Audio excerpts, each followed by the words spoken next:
Subscribe to our YouTube channel and don't forget to press the bell icon to get all the latest updates. I feel satisfied that Srinagar has got back a mayor after 3 months. After 8 months, especially in this pandemic when the need was much more.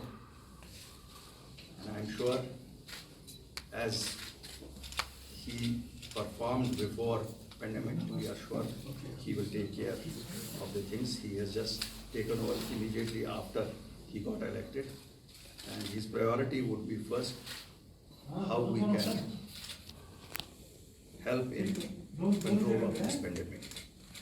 Whatever should be done and can be done, I can assure you all, Mr. Junaid will not leave any stone unturned.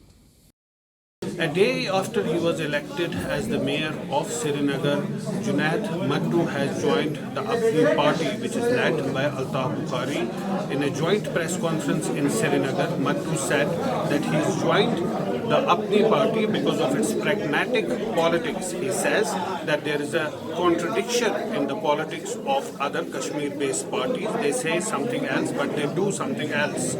But Junaid Mattu has a history of changing parties. He was initially with Sajad Loon's People's Conference, which he left and then joined the National Conference.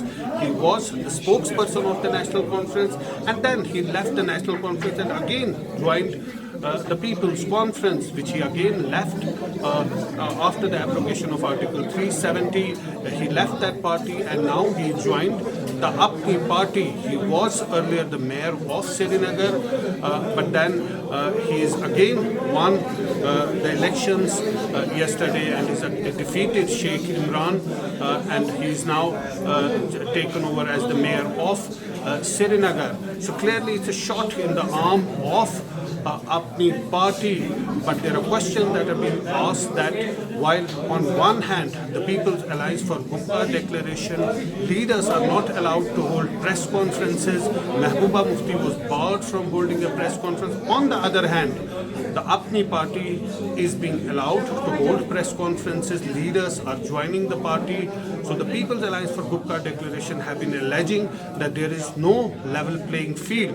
But for now, the news is that Junaid Mattu has joined the Apni party a day after he was elected as the mayor of Srinagar and just a day before the DDC elections are taking place in Jammu and Kashmir. I'm joined by Junaid Mattu, who has been elected as the mayor of Srinagar and today he's joined the Apni party.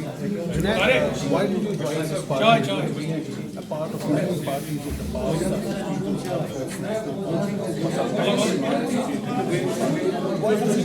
Not many parties. I started my career with People's Conference and I was a part of National Conference. I came back to People's Conference. You know, my father was not a minister. I was not born into a political family. I started a very unconventional path in politics. I left my job and residence in the United States, came back and tried to find an opportunity in politics to deliver.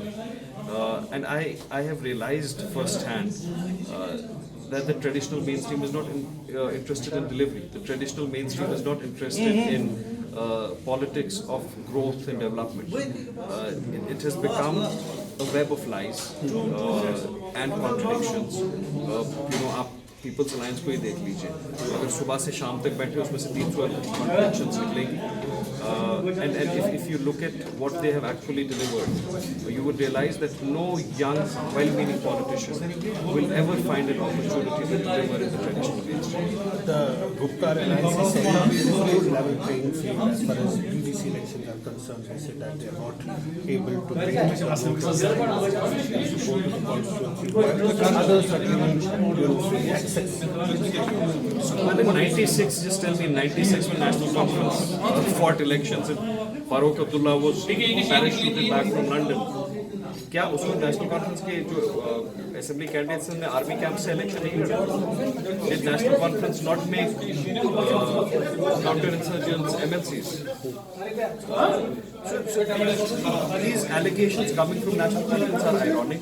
ये जो बड़ा मजलूम सा victim लगा रहे हैं अभी, वो शायद पिछले 2 डेकेड्स में अपना जो जुल्म का बर्बरियत का उनका रोल उसको भूल गए.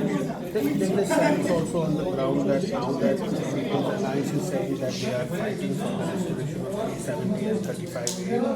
And it will be a sort of a referendum. Elections are for development, especially the DDC elections. This is about grassroots empowerment at the planning level. This is not a referendum. This is the problem with these parties. They term elections as referendums when it suits them, and they term elections as governance exercises when it suits them. If elections are referendum, then why did Farooq Abdullah Sahab get elected by 3 or 4% of the votes? Is that a referendum against national conference? These are contradictions of convenience. This is purely an exercise to empower the grassroots level democratic representatives. This is not a referendum. But obviously they will call it a referendum because it suits them. That was Junaid obviously giving us his take about the developments that are taking place in Srinagar, for example.